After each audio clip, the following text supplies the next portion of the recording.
Assalamualaikum. Nampaknya hujan masih lagi turun di luar sana dan Kak Num teringin pula lah nak makan sup ubi kayu. Ini merupakan resipi untuk diet juga ya. Resipi sihat dan resipi untuk diet.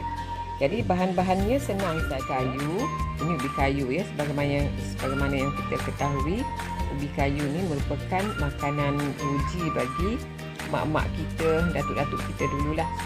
Bawang besar, bawang putih, carrot, seleri, tomato kecil. Kalau pilih tomato kecil, kalau ada tomato besar pun boleh. Cube ayam ya, cube ayam. Sedikit lada hitam ditumbuk, dan Kak Num gunakan minyak zaitun ya untuk menumis. Seterusnya kita rebus dulu ubi kayu sehingga empuk. Semua bahan-bahan sayur kita iris kecil-kecil macam ni. Bawang putih kita cincang kecil macam ni.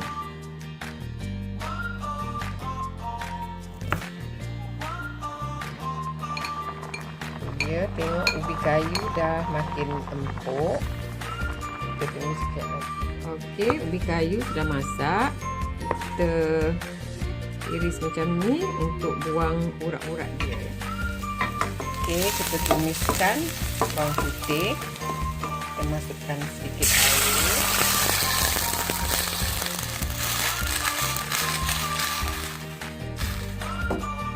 Masukkan ubi. Tunggu sampai mendidih.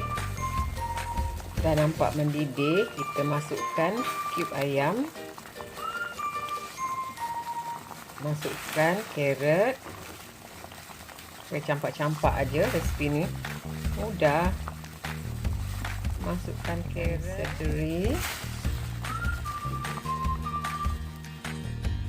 masukkan je bawang, tomato.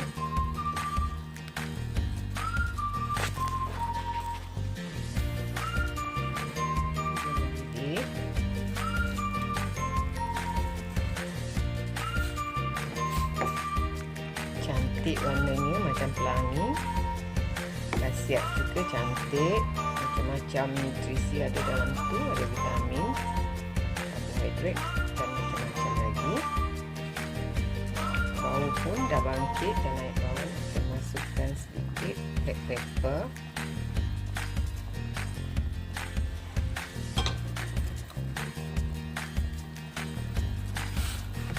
Saus berarti. Tengok tu, sup ubi kayu kita dah mendidih. Masukkan garam dan juga gula melaka. Kalau nak garam lebih, tambahkan. Kalau nak manis lebih, tambahkan.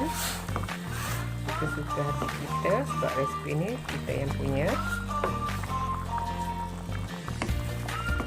Sup ubi kayu kita dah masak. Biar dia sejuk sikit, kita masukkan dalam blender.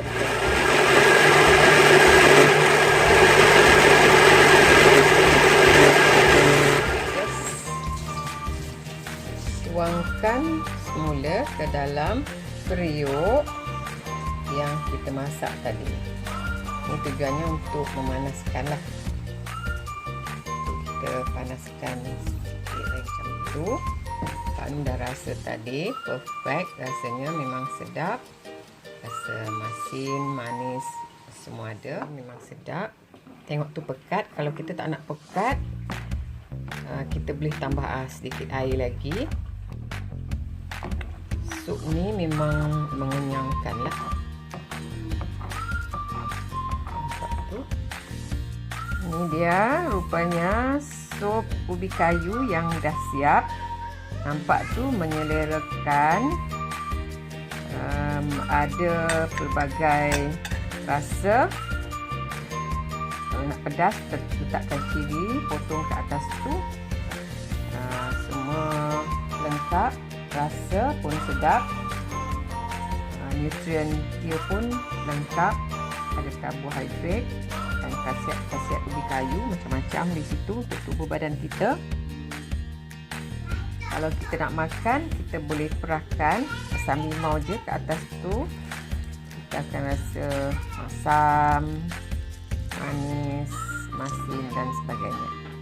Okey, sekian dulu untuk kali ini. Selamat mencuba ya. Kalau kawan-kawan nak mencuba, silakan, dan jangan lupa yang penting subscribe channel Kak Num, channel Zainul Noh, untuk memberikan lebih banyak lagi resipi-resipi menarik untuk kita diet dan untuk kita sihat.